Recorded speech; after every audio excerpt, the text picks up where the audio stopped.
The Nasarawa state government is set to establish a skills acquisition institution as a means of curbing youth restiveness in any part of the state. Governor Tanko Almakura made this known to some officials of the Institute of Technical Education from Singapore who visited him in Lafia, the Nasarawa state capital. Governor Almakura believes a skills acquisition center will improve the internally generated revenue amidst the current economic realities. With this, we will be ready to partake on giving our youth all the necessary skills and vocations that will make them stable, that will make them confident, that will make them self-sufficient. I'm sure with this project completed in the next 1 year, we wouldn't see our youth roaming the streets looking for jobs or becoming restive for want of things to do. In this institute, we want to have students that will be trained. One student will be able to handle different kinds of medical equipment. So this department is a big necessity, because as we are close to the federal capital, Nasarawa State will be a market to get all these kind of people to service the federal capital and other states. We want that department dedicated to the training of people who will supervise sites, people who should have rudimentary knowledge about engineering, about architecture, about quantity surveying, about virtually everything. It will be elementary. They're not writing any exam for degree or anything, but they will have what it takes to supervise a site. If you are building a complex, a supervisor will be enough to ensure that the plumbing works there are done very well, the electrical works are there, the civil works, the structural works, and even the calculations with regard to prices and things like that. Mr. Tanko Almakura, Governor, Nasarawa State.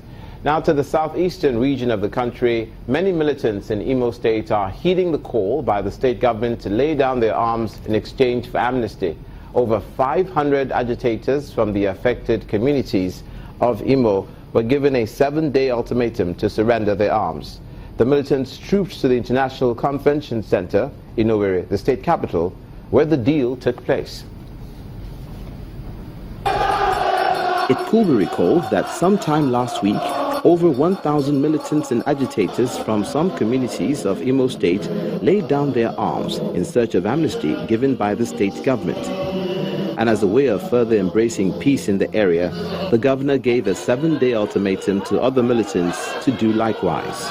And on the 7th day, over 500 militants from the region trooped to the Imo State International Convention Center to hearken to the call of the government.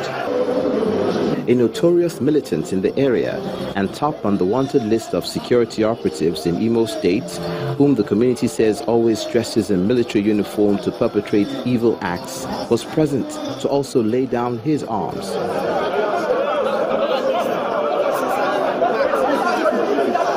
Convinced that most of the atrocities committed, especially economic sabotage and kidnapping, are crimes, the militants gave reasons for their action.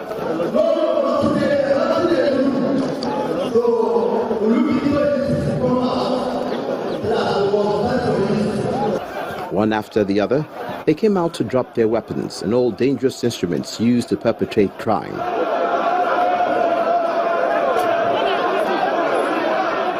After the oath-taking exercise was done to seal the latest decision, the Imo State Governor, Rocha Sokorocha, officially granted them pardon and urged them to keep by the oath taken and never to go back to their former ways.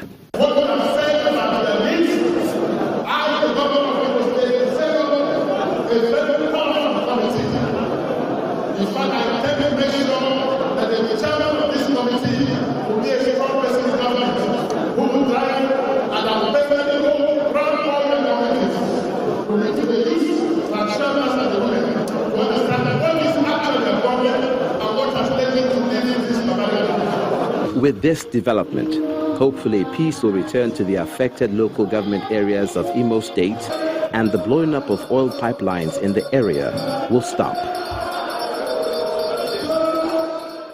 To education in the Southwest, the crisis rocking the management and staff of the Osun State College of Education, Ilaorogun, appears to be taking a new dimension as the institution has shut down. While the workers are calling for the dissolution of the governing council of the institution on grounds of misappropriation and mismanagement of funds, the students insist that if the school is not reopened in a week, they will be forced to cause chaos. But the Osun State government is appealing to the students to give them more time to wade into the crisis. Workers from the Osun State College of Education, Ilaorogun, are seeking divine intervention over the alleged sacking of some members of staff.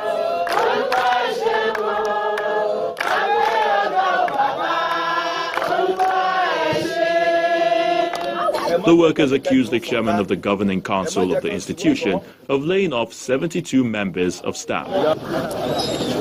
5 weeks ago, the workers took their protest to the State House of Assembly, demanding for the dissolution of the council. The workers are also accusing the council of alleged misappropriation of school funds, particularly the TET fund allocation of 107 million naira. We have written the House of Assembly, we have written the governor that we are no longer interested to have Mr. Oyeniyi Akande, the council chairman, and his council members to be in charge of this college. Somebody who maneuvered 107 million naira, the money meant for amphitheater building project. The council members share the money. We have an evidence. But the students who seem to be at the receiving end aren't comfortable with the crisis, insisting they can't wait to resume their studies. They should trash this issue amicably within themselves, and they should reopen the school, because we are very tired. This is the 5th week that we have been around roaming about the streets. We have given the ultimatum that we want the school to reopen on before next week Monday if you don't want any problem. The Speaker of the State House of Assembly, Honorable Najim Salam, says the House will take up the matter and ensure a quick resolution. I want to appeal to the students to be calm. That now that the House of Assembly is fully in charge, we see in a couple of days, we'll resolve the issue. As it stands, the students have issued their own ultimatum, just as the workers have also vowed to continue with the prayer session unless the government intervenes. Staying in the Southwest, what would have amounted to a health hazard to Nigerians seems to have been averted as 33 cartons of illegally imported counterfeit drugs worth 20 million naira has been confiscated by the Nigeria Customs Service, Ogun State Command. Handing over the items to the officials of the agency, the Customs Area Controller says the command acted on useful information from members of the public. The officer in charge of Import Inspection Directorate of NAFDAC in Ogun State says the fake drugs are capable of causing serious health problems if they find their way to the market. Last week, our operatives raided an illegal warehouse at Okere Creek near Bawebo in Ipokia. The raid resulted in the confiscation of 33 cartons of substandard medicaments illegally imported through the Nigerian-Benin border, all valued at 20 million naira, were stored in a warehouse for an annual transportation into the country to be sold in an open market. You can see these drugs are substandard. They are not regulated by NAFDAC, and it is expected that the drugs will be destroyed. And the most unfortunate thing is that we were not able to arrest the importer, because if we have got that the importer, we would get more information from him, because I believe it's not a one-day business that they have just started, and I hope very soon we'll catch up with him.